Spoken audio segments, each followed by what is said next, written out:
பேசும் பனிமலரை அத்தியாயம் 24. காலையில் எழுந்தவன் சாரா இன்னும் எழாமல் தூங்கிக் கொண்டிருப்பது கண்டு இன்னுமாடி தூங்குற என்றபடி அவளுள் மீண்டும் தேடலை துவங்க பார்க்க அவனை தட்டிவிட்டு எழுந்தவளோ வேகமாக குளியலறைக்குள் நுழைந்து கொண்டாள். வெள்ளை நிற சுடிதரில் தேவதையாய் வந்தவளை பார்த்து கண்ணிமைக்க மறந்தான். சாரா, இந்த ட்ரெஸ் உனக்கு ரொம்ப சூப்பராக இருக்குது. ஜெனியும் விக்டரும் சேர்ந்து நேற்று தான் இந்த சுடிதர் எனக்கு ப்ரெசன்ட் பண்ணாங்க. நல்லா இருக்குல்ல? ஆமாம், எங்கேயோ தீம் பார்க்க போகணும்னு சொன்னேன். போகணும் பாஸ், நீங்களும் வரீங்களா? நீங்கள் கூட்டிகிட்டு போனால் வரேன். நான் எதுக்கு உங்களை வேணான்னு சொல்ல போகிறேன். குளிச்சுட்டு வரீங்களா? அதுக்குள்ளே டிஃபன் ரெடி பண்ணிடுறேன் என்றபடி சொன்னவளை தடுத்து நிறுத்தியவன், எதுவும் செய்யாத சாரா, வெளியவே சாப்பிட்டுக்கலாம் என்றான். அவனும் குளித்துவிட்டு வரவே அவள் படுக்கையை சரி செய்து கொண்டிருந்தாள். அவளை பின்னிருந்து அணைத்தவன் அவள் கழுத்து வளைவில் முகம் புதிக்க அவளோ பாஸ் விடுங்க என்ற மிகவும் பலவீனமான குரலில் முணங்கினாள். அவளின் அந்த முனங்களை அவனுள் மோகத்தை தூண்ட அவளை தன்புறமாக திருப்பினான். உணர்ச்சி பெருக்கில் அவன் மார்பின் மீதே தலை சாய்ந்தாள். அவளது முடியை கொத்தாக பற்றி அவள் முகத்தை தூக்கியவன் அவனுக்கெனவே துடித்து கொண்டிருக்கும் அவளின் இதழ்களின் மேல் வாகாக தனது இதழ்களை பொருத்தினான். நொடிகள் நிமிடங்களாகிய பொழுதும் இருவரும் விலகவில்லை. காலிங் பெல் அடிக்கும் சப்தம் கேட்டு அவளை விலக்கி நிறுத்தியவன் அவள் கண்களில் தெரிந்த கிறக்கத்தில் மதிமயங்கி போனான். ஏய் ஸ்வீட்டி, எப்படி இப்படி மெல்ட் ஆகிற? ப்ராமிஸாக நான் உன்கிட்ட இதை எக்ஸ்பெக்ட் பண்ணவே இல்லை என்றவன் அவளது உதட்டின் மீது மீண்டும் அழுத்தமான முத்தம் ஒன்றை பதித்தான். அதில் கண்மூடி மெய்சிலிருந்து நின்று அவளை, சாரா போய் கதவு தர, ஜெனியும் விக்டரும் வந்துட்டாங்க போல என்று உலுக்கினான். இன்னும் அவள் கண்களில் மயக்கம் அப்பட்டமாய் தெரிய தலையை ஆட்டியபடி கதவை திறக்கப் போனாள்.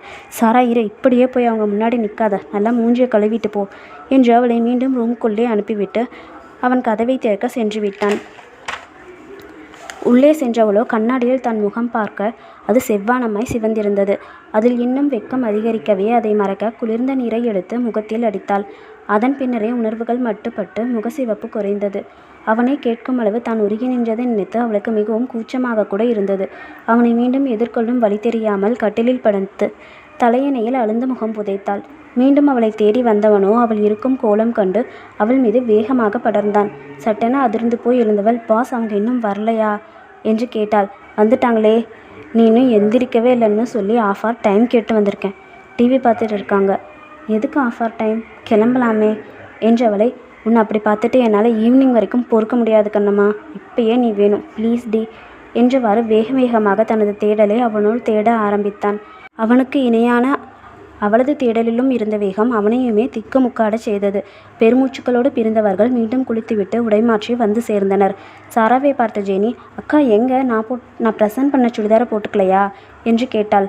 போய் அதை போட்டு வா என்று விரட்டவும் விழித்தவாறே கௌதமை பார்த்தாள். அந்த சுடிதார் தான் அவர்கள் இடையே சிக்கி கசங்கி போயிற்றே. உடனே ஜெனியிடம் சென்ற கௌதமோ, அந்த சுடிதாரம் அக்கா அழுக்கு பண்ணிட்டா என்றான். என்னது, அழுக்கு பண்ணிட்டாளா? அது நான் என்னோட பாக்கெட் மணியில் அவளுக்கு பர்த்டேக்காக வாங்கின கிஃப்ட் தெரியுமா மாமா என்று அவள் வேறு முகத்தை தூக்கி வைத்து கொண்டாள். அவளை ஒரு வழியாக சமாதானம் செய்து கிளம்புவதற்குள் போதும் என்றானது. கிளம்பும்போது விக்டர் ஒரு பூங்கத்தை சாராவிடம் நீட்டி ஹாப்பி பர்த்டே அக்கா என்று சொல்லவும் உடனே கோபமுற்ற ஜெனி, டே அண்ணா, அவளுக்கு ஒன்றும் பொக்கே கொடுக்காத, அதையும் அழுக்கு பண்ணிடுவா என்று அதை வெடிக்கென்று பிடுங்கினாள். வாயாடி, அதை கொடு என்று ஜெனியிடமிருந்து சாரா அதை பிடுங்க பார்க்க அவளோ வேகமாக ஓட ஆரம்பித்தாள். சாராவும் அவள் பின்னாலேயே ஓடி ஒருவாறு அந்த பொக்கேவை கைப்பற்றி அதை அவள் கைக்கு எட்டா வண்ணம் தூக்கி வைத்தாள். நீ இப்படியே வாழுத்தனம் பண்ணிட்டு இருந்தா எங்கேயும் கூட்டிகிட்டு போக மாட்டேன். நீ கூட்டிகிட்டு போடாட்டி போ, நாங்கள் மாமா கூட போய்க்குவோம். மாமா, நீங்கள் கூட்டிகிட்டு போவாங்க தானே என்று அவனை கூட்டி சேர்க்க பார்த்தனர். என்னையை கழட்டி விட பார்க்குறியா என்று ஜெனியை காது பிடித்து திருகினாள். சாரா, போதும், ஜெனியை விடு, வா கிளம்பலாம் என்று சொல்லவும் தான் அவளை முறைத்து கொண்டே கிளம்பினாள். ஹோட்டலில் சாப்பிட்டு விட்டு தீம் பார்க்கிற்கு சென்றுவிட்டு மாலையில்தான் வந்து சேர்ந்தனர். விக்டரையும் ஜெனியையும் அவர்கள் வீட்டில் விட்டுவிட்டு வந்தவர்கள் இன்னும் சிறிது நேரம் வெளியே சுற்றிவிட்டு சாப்பிட்டு விட்டு இருட்டிய பிறகுதான் வீடு வந்து சேர்ந்தனர். வீடு வந்து நுழைந்ததும் அவளை பின்னோடு அணைத்தவன் ஸ்வீட்டி என்று தாபக்குரலில் அழைத்தான். என்னது ஸ்வீட்டியா? ஆமாம், நீ தான் நிறைய ஸ்வீட் வச்சிருக்கியே என்றபடி அவளுள் புதைய பார்த்தவனை வேகமாக தள்ளி நிறுத்தியவள், பாஸ், நீங்கள் ரொம்ப கெட்ட பையனாக மாறிட்டீங்க என்றாள். அப்படியா சொல்கிற என்றவனின் கை அவளது வெற்றிடையில் ஊற ஆரம்பிக்க அவளும் அவனோடு வந்து அழுத்தமாய் ஒட்டி கொண்டாள். உனக்கு இந்த கெட்ட பையனை தான் ரொம்ப பிடிச்சிருக்கு போலையே என்றவன் அவளது முகம் நிமிர்த்தி பார்க்க அது ரோஜாவாய் சிவந்திருந்தது. ஸ்வீட்டிக்கு என்ன கிஃப்ட் வேணும்? எதுக்கு? உனக்கு இன்றைக்கி பர்த்டே தானே, அதுக்கு தான். சொல்லு. ஒன்றும் வேணாம், நீங்கள் என் கூட இருக்கிறதே எனக்கு பெரிய கிஃப்ட் தான் என்றாள். அவள் தன்மேல் இத்தனை காதல் வைத்து பைத்தியமாகி கிடப்பாள் என்று யாராவது 1 மாதம் முன்பு சொல்லியிருந்தால் அதை அவன் ஒரு துளி கூட நம்பியிருக்க மாட்டான். நம்ப முடியாத அதிசயம் நிஜமாகி போனதில் அவன் மகிழ்ச்சி கடலில் மூழ்கியிருந்தான். நிஜமாவே ஒன்றும் வேணாமா என்று அவன் மீண்டும் கேட்க அவள் வேண்டாம் என்பதை போல் தலையசைத்தாள். நீ என்ன வேணான்னு சொல்கிறது? நான் என் ஒய்ஃபுக்கு கண்டிப்பாக பர்த்டே கிஃப்ட் கொடுப்பேன் என்றான். சரி கொடுங்க என்றபடி அவள் கையை நீட்ட கண்ணை மூடு என்றான். பெருமூச்சை வெளியேற்றியபடி அவள் கண்களை மூட அவளது கையை பிடித்து திருப்பியவன் ஒரு மோதிரத்தை போட்டுவிடவும் கண்ணை திறந்தவள் அந்த மோதிரத்தையும் அவனையும் மாறி மாறி பார்த்தாள். நல்லா இருக்கா என்று அவன் கேட்கவும் முகத்தில் புன்னகையுடன் தலையசைத்தாள். மறுநாள் காலையில் சீக்கிரமே எழுந்தவள் அவனிடமிருந்து மிகுந்த சிரமப்பட்டு தன்னை பிரித்தெடுத்து குளித்து முடித்து வந்தாள். ஹாலில் இருக்கும் சோஃபாவில் அமர்ந்தவள் ஒரு 100 முறையாவது அந்த மோதிரத்தை திருப்பி திருப்பி பார்த்திருப்பாள். முதலில் கல்பதித்திற்கும் தங்க மோதிரம் என்றுதான் அதை நினைத்தாள். ஆனால் அதில் இருக்கும் அந்த கல்லின் ஜொலிப்பு அது வைரமாக இருக்குமோ என்கின்ற சந்தேகத்தை அவளுக்கு கொடுத்தது. கண்டிப்பாக மிக விலை உயர்ந்ததாகத்தான் இருக்க வேண்டும். அப்பொழுதுதான் அவள் மனம் அவன் மீதிருந்த மயக்கத்தையும் தாண்டி யோசிக்க ஆரம்பித்தது. அவன் இருக்கும் உயரத்திற்கும் அவள் இருக்கும் நிலைக்கும் ஏணி வைத்தால் கூட எட்டாது. அவளுக்கு பொருத்தமான ஒருவனை காதலித்திருந்தால் கூட அவள் இந்த மாதிரியான வாழ்க்கையை சந்தோஷமாகவும் நிம்மதியாகவும் ஏற்றிருப்பாள். ஆனால் தன்னை விட மிக உயரத்தில் இருக்கும் ஒருவன் மீது வந்திருக்கும் இந்த காதல் அவளை மிகவும் யோசிக்க வைத்தது. திருமணம் செய்து கொண்டோம் என்று பொய்யாக நடிக்கும் பொழுது அனைவரும் அவளை இழிவாக பேசிய அனைத்து வார்த்தைகளும் இப்பொழுது உயிர் பெற்று வந்து அவளை தாக்குவது போல் உணர்ந்தாள். அத்தனை இழிவுகளையுமே கூட அவளால் அவன் மீது கொண்ட காதலுக்காக தாங்கிக் கொள்ள முடியும். ஆனால் இப்பொழுது அவனுக்கிருக்கும் காதல் மயக்கத்தில் புரியாத ஏற்றத்தாழ்வுகள் ஒருவேளை பின்னாளில் புரிய ஆரம்பித்தால் அப்பொழுது தன் நிலை என்ன? அவனை இந்த விஷயத்தில் அவளால் முழுமையாக நம்ப முடியவில்லை. அனைத்தையும் தாண்டி அவனின் தந்தை வாய்மொழியாகவே கேட்டிருக்கிறாளே. கௌதம் பணம் இல்லாதவங்கன்னா கொஞ்சம் இழப்பமாக தான் நடத்துவான். அப்படிப்பட்டவன் உன்னை எப்படி லவ் பண்ணா? அன்று அவர் கேட்ட கேள்வி இப்பொழுது அவள் மண்டையை மிகவும் குடைந்தது. ஒருவேளை அவன் மனம் மாறும் பட்சத்தில் தன்னாலும் அவனை விட்டு வாழ முடியுமா என்று பலமுறை யோசித்து அவள் கண்ட ஒரே உறுதியான முடிவு முடியும் என்பதைத்தான். எத்தனை இழப்புகளை தாங்கிய அவளின் உறுதியான இதயம் நிச்சயம் இந்த பிரிவையும் தாங்கிக் கொள்ளும். இப்பொழுது அவனுடன் ஊனோடு உயிர் கலந்து வாழ்ந்தாலும் அவளால் அவனின் இல்லாமலும் வாழ முடியும். சாவின் விளிம்பு வரை சென்று வந்ததாலோ என்னமோ சாவியே தாங்க முடிந்த தன்னால் அவனை இலகுவாக மறக்கவும் முடியும் என்று தோன்றியது. காதலை அவனுடன் பகிர்ந்து கொண்டவளால் வாழ்க்கை முழுமையும் அவனுடன் பங்கிட்டு கொள்ள முடியும் என்று தோன்றவில்லை. இந்த யோசனையில் பலமாக மூழ்கி போயிருந்தவள் அவனின் வரவை கூட கவனிக்கவில்லை. சாரா என்று கூப்பிட்டும் அசையாமல் இருந்தவளை உலுக்கியவன், என்ன ரொம்ப நேரமாக ரிங்கே பார்த்துட்டு இருக்க என்று கேட்டான். பாஸ், உங்ககிட்ட ஒரு விஷயம் பேசணும், உட்கார்றீங்களா? அருகில் அமர்ந்தவனிடம் இந்த ரிங் எங்கே வாங்கினீங்க என்று கேட்கவும் அவளை ஒரு மாதிரியாக பார்த்தான். அது எதுக்கு உனக்கு? இல்லை பாஸ், இது கோல்ட் ரிங் தானே.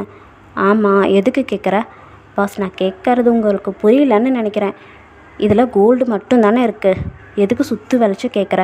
சரி, நேராகவே கேட்குறேன், இதில் இருக்கிறது டைமண்ட் ஸ்டோனா? ஆமாடி, எதுக்கு இத்தனை கொஷின் கேட்குற? ரொம்ப எக்ஸ்பென்சிவா? அதெல்லாம் உனக்கு எதுக்கு கேட்டால் பதில் சொல்லுங்கள் பாஸ். அவ்வளோ ஒன்றும் எக்ஸ்பென்சிவ் இல்லை. ஓ அப்படியா? அவனை நெருங்கி அமர்ந்தவள் அவன் கையை பிரித்தபடி, உங்ககிட்ட ஒன்று கேட்டால் கோச்சிக்க மாட்டிங்களே என்றாள். அது நீ கேட்குற விஷயத்த பொறுத்தது. இல்லைங்க, அது உங்களுக்கே தெரியும், நான் வீட்டு வேலையும் பார்க்குறேன். சம்டைம்ஸ் தோட்டத்தில் மண்ணில் கூட கை வைப்பேன். எனக்கெல்லாம் இவ்வளோ காஸ்ட்லியான ட்ரிங்க்ஸ் செட் ஆகாதுங்க. இதை என்னால் மெயின்டைன் பண்ணவும் முடியாது. இதை சேஃபாக வச்சுக்க முடியுமான்னு எனக்கு பயமாக வேறு இருக்குது. ஸோ நீங்களே வச்சுருக்கீங்களா? நான் வேணும்னா கேட்டு வாங்கிக்கிறேன் ப்ளீஸ் என்றவளை அனல் திருக்கும் பார்வையால் முறைத்தான். ஐயோ பாஸ், டென்ஷன் ஆகாதீங்க. எனக்கு எதுக்குங்க இவ்வளோ காஸ்ட்லியான கிஃப்ட்டை ப்ரெசென்ட் பண்ணீங்க? அப்போ சீப்பான காஸ்ட்ல ஏதாவது ப்ரெசென்ட் பண்ணியிருந்தா வாங்கிட்டு இருப்பையா? ஆமாம். சரி, இதை டைமண்ட்னு நினைக்காத, ரொம்ப சீப்பான ஒரு ஸ்டோனாக நினச்சிக்கோ. ஆனால் ஒன்று, இது நான் உனக்கு முதல்ல கொடுத்த கிஃப்ட்டு. நான் உயிரோடு இருக்க வரைக்கும் இதை நீ கழட்டக்கூடாது. சாகணும்னு நினச்சா கழட்டிக்கோ, எனக்கு ஒரு பிரச்சனையும் இல்லை என்று சொல்லி கோபத்துடனேயே சென்று விட்டான். அதன் பின் அந்த மோதிரம் பற்றி அவள் மூச்சு கூட விடவில்லை. தோழியின் திருமணத்திற்காக அவனையும் சர்ச்சுக்கு கூட்டி சென்றாள். திருமணம் முடிந்து வீடு வந்ததும் உடனே ஊருக்கு கிளம்ப தயாரானார்கள். காரில் ஏறியதும் சிறிது நேரம் அமைதியாக இருந்தவன், ஏன் சாரா, உன் ஃப்ரெண்டுக்கு இன்னைக்கு மேரேஜ் ஆச்சே, அவளும் உன்ன மாதிரியே ரிங்கை கழட்டி அவன் புருஷன்கிட்ட பத்திரமா வச்சுக்க சொல்லி கொடுத்துருவாளா? முட்டாள்தனமாக பேசாதீங்க. அது அவளோட வெட்டிங் ரிங், அதை எப்படி அவள் கழட்டுவா? ஓ, அவளுக்கு அவள் ஹஸ்பண்ட் போட்டு விட்டதால் அதை கழட்ட மாட்டா. ஆனால் நானும் உனக்கு ஹஸ்பண்ட் தானே. அப்போ நீ மட்டும் எப்படி நான் போட்ட ரிங்கை கழட்டி கொடுக்குறேன்னு சொல்கிற? அவள் அமைதியாக தலை குனிந்தபடியே இருக்கவும், என் கேள்விக்கு நீ பதில் சொல்லியே ஆகணும் சாரா. அது வரைக்கும் எத்தனை நாள் ஆனாலும் பரவாயில்ல, நீ என்கிட்ட பேசாத ப்ளீஸ் என்று சொல்லி அவள் புறம் சற்றும் திரும்பாமல் காரை ஓட்டி கொண்டு வீடு வந்து சேர்ந்தான். ஓகே ஃப்ரெண்ட்ஸ், ஸ்டோரி எப்படி போகுதுன்னு கமெண்ட்டில் சொல்லுங்கள். லைக் பண்ணி சப்ஸ்கிரைப் பண்ணுங்கள் செல்லக்குட்டீஸ். பாய்.